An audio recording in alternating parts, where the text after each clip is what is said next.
څنګه کولی شو چې معلوم کړو آیا یو یوټیوب چینل مونیټایز شوی دی او که نه. السلام علیکم قدرمنو کتونکو، تاسو ته په دې ویډیو کې هم دغې پوښتنې ته ځواب وایو. د MLT یوټیوب چینل ته ښه راغلاست، او که زموږ چینل مو سبسکرایب کړی نه وي دا درسره سبسکرایب کړئ، د دې لپاره چې معلوم کړو چې آیا یو چینل مونیټایز شوی دی او که نه. نو دې عملي طریقه تاسو ته درښیمه. لومړی ځو کروم براوزر ته او هلته ادرس ورکوو linustube.com.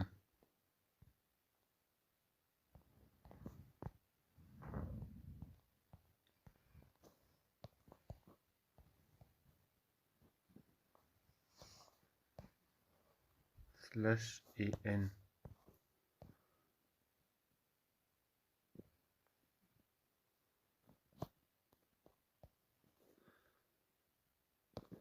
دې باندې کلیک کوو.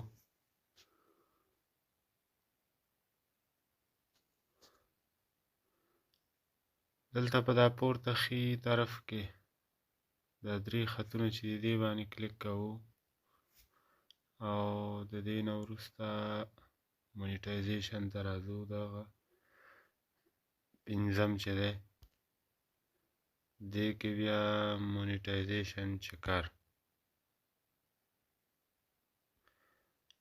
او دلته هر هغه یوټیوب چینل ادرس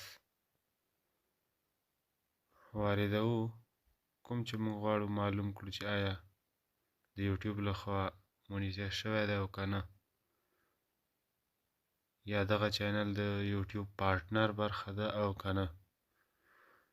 نو دلته له وړاندې نه بعضې ادرسونه ما ورکړي، زه یې تاسو ته عملاً ښیمه چې کوم یو مونیټایز دی او کوم یو نه.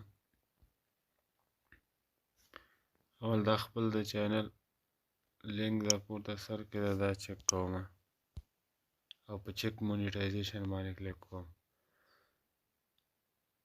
ډیر په تیزۍ سره یې جواب ورکړ چې this channel is monetized. دغه چینل مونیټایز شوی ده. اوس یو بل ادرس ورکوم، مثلا دا پاکوم.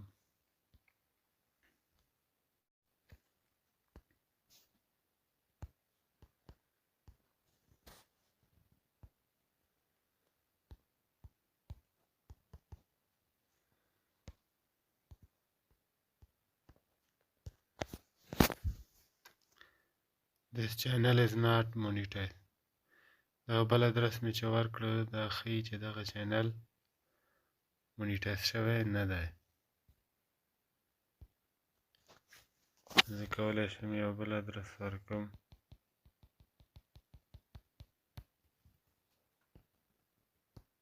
اواز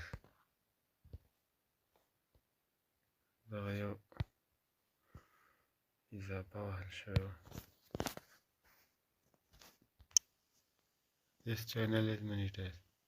نو قدرمنو کتونکو او لیدونکو، د همدغه طریقې په واسطه او د همدغه سایټ په واسطه تاسو کولی شئ چې ډېره په اسانۍ سره معلوم کړئ چې آیا یو یوټیوب چینل مونیټایز شوی دی او که نه.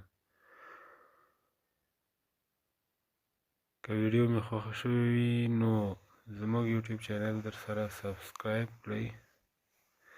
تر بیا چې د یو نوي ویډیو سره ستاسو په خدمت کې حاضرېږو، تاسې په لوی الله سپارو. ښه وخت ولرئ. د الله په امان.